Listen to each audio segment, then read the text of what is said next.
అందరికీ నమస్కారం. నేను ఒక వీడియో పెడుతున్నాను, ఎవరు తప్పుగా అనుకోవద్దు. నాకు కొంచెం బాధ అనిపించింది. రీజన్ ఏంటంటే పోలీస్ వాళ్ళ గురించి తప్పుడుగా మాట్లాడారు కొంతమంది. దాని గురించి నేను వీడియో పెడుతున్నాను. చెప్పే వాళ్ళకి, ఎవరైతే మాట్లాడిరో వాళ్ళకే చెప్తున్నాను, పోలీస్ ఉద్యోగం అంటే ఆషామాష కాదు. ఎంత ఇబ్బంది ఉంటుందో, ఎన్ని ఇబ్బందులు దాటుకొని పోవాలనో, ఎంత సెక్యూరిటీ ఇవ్వాలనో, ఎంత ప్రజల్ని ఎలా కాపాడాలనో, ఎలా కంట్రోల్ చేయాలనో నిజంగా అంటున్నాను. First of all heads of మన పోలీస్ డిపార్ట్మెంట్కి. ఎప్పుడు పోలీస్ వాళ్ళు తప్పు చేయరు. లాఠీ చార్జ్ అని మీరు అంటున్నారు కదా, జనాలని తోసేసిర్రు, అది చేసిర్రు, ఇది చేసిర్రు. కానీ ఒకటి చెప్తాను వినండి. ముందు పెద్ద కాకూడదనే ముందు చెప్తారు. వినాలి మన వాళ్ళు. కొంతమంది వినరు, భరిస్తారు. వాళ్ళకి భరిస్తారు. భరించి ఓపిక లేని టైంలోనే లాఠీచార్జ్ చేస్తారు. కావాలని ఏ పోలీసు చేయడు. ఫస్ట్ ఎవరైనా మర్యాదగానే మాట్లాడతారు. విననప్పుడు ఆ సిచ్యువేషన్ వస్తుంది, అప్పుడు లాఠీచార్జ్ చేస్తారు.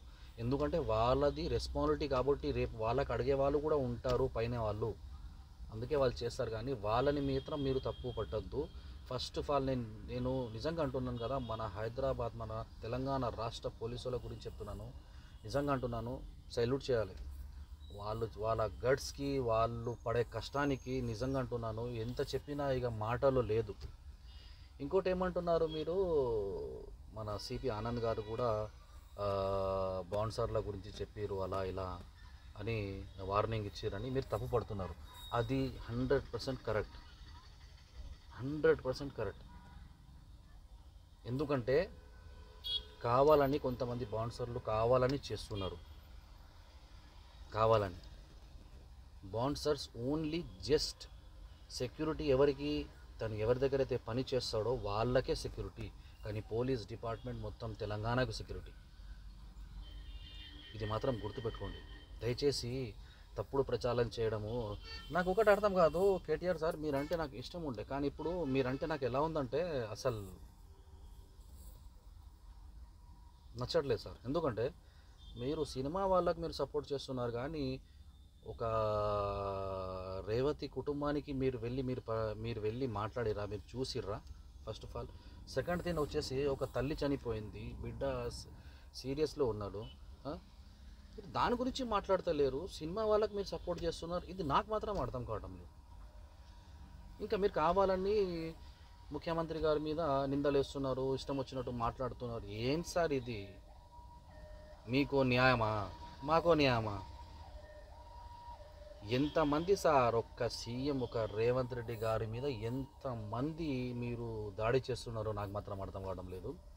ఒకటి మాత్రం మీరు గుర్తుపెట్టుకోవాలి, మన రాష్ట్ర సీఎం కాకముందు నుంచే ఆయనకి ఎంత పట్టుదల అంటే, ఇది చేస్తాడంటే కంపల్సరీ చేస్తాడు. అర్థమైందా? మీ బెదిరింపులకు, మీ మాటలకు, మీ తిట్లకు భయపడే వ్యక్తి కాదు. అని చూడని కష్టాలు లేవు. అని ఎన్నో కష్టాలు చూసిండు. అంతెందుకు, మీరే కదా నరకం చూపించారు మీరు మీ ప్రభుత్వం ఉన్నప్పుడు. అయినా భరించిండు, ఓపికతో ఉన్నాడు. ఈరోజు తెలంగాణ రాష్ట్రానికి సీఎం. అలాంటి సీఎంని, అంత గొప్ప మనిషిని మీరు ఇష్టం వచ్చినట్టుగా మాట్లాడుతున్నారు సార్. నచ్చట్లేదు సార్. మీరు పోలీస్ డిపార్ట్మెంట్ని కూడా తప్పుపడుతున్నారు. దయచేసి చెప్తున్న, పోలీస్ ఉద్యోగం అంటే ఆషామాష కాదు సార్. ఎన్ని కష్టాలు ఉంటాయో, ఎన్ని బాధలు ఉంటాయో, సొంత ఫ్యామిలీతో కూడా టైం స్పెండ్ చేయడానికి కూడా టైం ఉండదు. అలాంటి డ్యూటీ పోలీస్. ఎండల్లో నిలబడతారు, వానల్లో నిలబడతారు, ట్రాఫిక్ని కంట్రోల్ చేస్తారు. ఎవరైనా కంట్రోల్ చేస్తారా? హైదరాబాద్ ట్రాఫిక్ని ఎవరైనా కంట్రోల్ చేసే వాళ్ళు ఉన్నారా? ఎవరైనా చేసి చూపించండి. కంట్రోల్ చేస్తారు. ఎప్పుడు తింటారో తెలియదు, ఎప్పుడు లేస్తారో తెలియదు, ఏం తింటారో, నీళ్ళు తాగుతారా లేదా, ఏం చేస్తారో లేదు. అసలు వాళ్ళ గురించి ఆలోచిస్తే నాకు కన్నీళ్ళు వచ్చేస్తాయి. ఎందుకంటే వాళ్ళు పడే కష్టం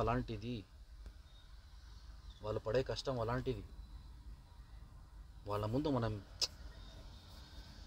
జీరో.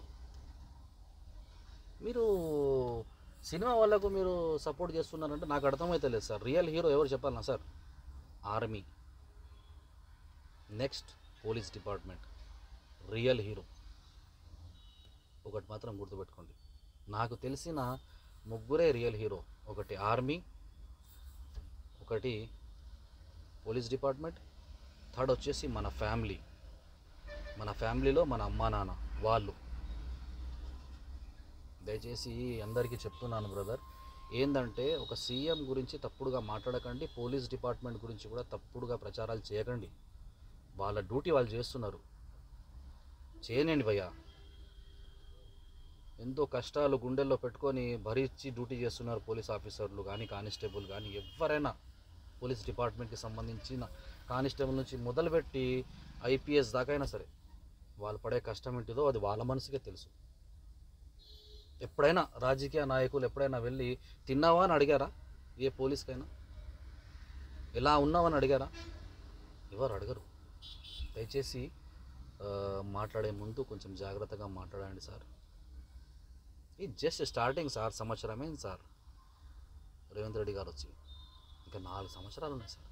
మాకు నమ్మకం ఉంది చేస్తాడని, మాకు హోప్ ఉంది చేస్తాడు అని, ఎందుకంటే పట్టుదల ఎక్కువ కాబట్టి. దయచేసి మీరు 10 మంది నేర్చుకొని ఇలా ప్రచారం చేయడం అంటే నచ్చట్లేదు. మరొక్కసారి నేను